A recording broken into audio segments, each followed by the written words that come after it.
प्रांजल ज्ञान गंगा में आप सभी का स्वागत है। हम संक्षिप्त महाभारत का पाठ कर रहे हैं, जिसमें कि सभा पर्व चल रहा है। कल हमने राजसूय यज्ञ का प्रारंभ की कथा को पढ़ा था और आज हम भगवान श्री कृष्ण की अग्र पूजा की कथा को पढ़ेंगे। तो चलिए कथा शुरू करते हैं, जो कि इस प्रकार है। वैशंपायन जी कहते हैं, जन्मेजय यज्ञ के अंत में अभिषेक के दिन सत्कार के योग्य महर्षि और ब्राह्मणों ने यज्ञशाला की अंतवेदी में प्रवेश किया। नारद आदि महात्मा राजर्षियों के साथ बड़े ही शोभायमान हो रहे थे। वह अंतर्वेदी ऐसी जान पड़ती थी मानो ताराओं से भरा आकाश ही हो। उस समय वहाँ न कोई शूद्र था और न कोई दीक्षाहीन द्विज ही। धर्मराज की राज्य लक्ष्मी और यज्ञ विधि देखकर देवर्षि नारद को बड़ी प्रसन्नता हुई। क्षत्रियों का समूह देखकर उन्हें पहले की वह घटना याद आ गई, जो भगवान के अवतार के संबंध में ब्रह्मलोक में हुई थी। उन्हें राजाओं का समागम ऐसा जान पड़ने लगा कि इन रूपों में देवता ही इकट्ठे हुए हैं। अब उन्होंने मन ही मन कमल नयन भगवान श्री कृष्ण का स्मरण किया। देवर्षि नारद सोचने लगे, धन्य हैं सर्वव्यापक असुर विनाशक अंतर्यामी भगवान।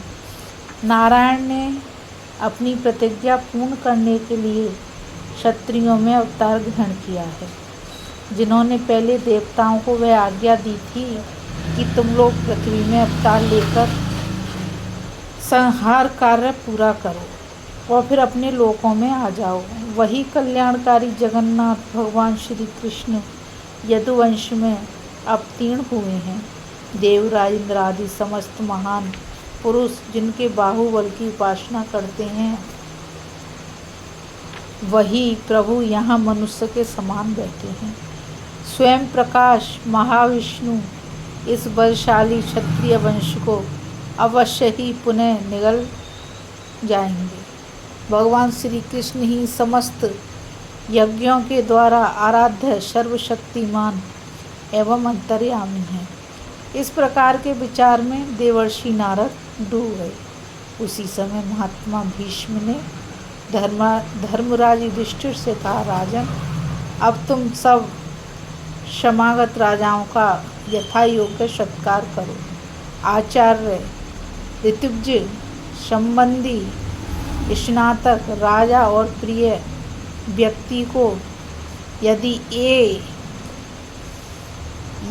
ये एक वर्ष में अपने यहाँ आवें तो विशेष पूजा अर्घ्य दान करना चाहिए। ये सभी लोग हमारे यहाँ बहुत दिनों के बाद आए हैं, इसलिए तुम सबकी अलग अलग पूजा करो और इनमें जो सर्वश्रेष्ठ हो सबकी उसकी सबसे पहले। धर्मराज ने पूछा, पितामह कृपा करके बताइए, इन समागत सज्जनों में हम लोग सबसे पहले किसकी पूजा करें? आप किसे सबसे श्रेष्ठ और पूजा के योग्य समझते हैं? शांतनु नंदन भीष्म ने कहा, धर्मराज, पृथ्वी में यदुवंश शिरोमणि भगवान श्री कृष्ण ही सबसे बढ़कर पूजा के पात्र हैं। क्या तुम नहीं देख रहे हो कि उपस्थित सदस्यों में भगवान श्री कृष्ण अपने तेज, बल और पराक्रम से वैसे ही देदीप्यमान हो रहे हैं जैसे छोटे छोटे तारों में भुवन भास्कर भगवान सूर्य हैं। जैसे तमसाच्छन्न स्थान सूर्य के शुभ आगमन से और वायुहीन स्थान वायु के संचार से जीवन ज्योति से जगमगा उठता है, वैसे ही भगवान श्री कृष्ण के द्वारा हमारी सभा आह्लादित और प्रकाशित हो रही है। भीष्म की आज्ञा मिलते ही प्रतापी सहदेव ने विधि पूर्वक भगवान श्री कृष्ण को अर्घ्यदान किया और श्री कृष्ण ने शास्त्रोक्त विधि के अनुसार उसे स्वीकार किया। चारों ओर आनंद मनाया जाने लगा। बोलो श्री कृष्ण भगवान की जय। अभी हम इस कथा में भगवान श्री कृष्ण की अग्र पूजा की कथा को पढ़ रहे थे।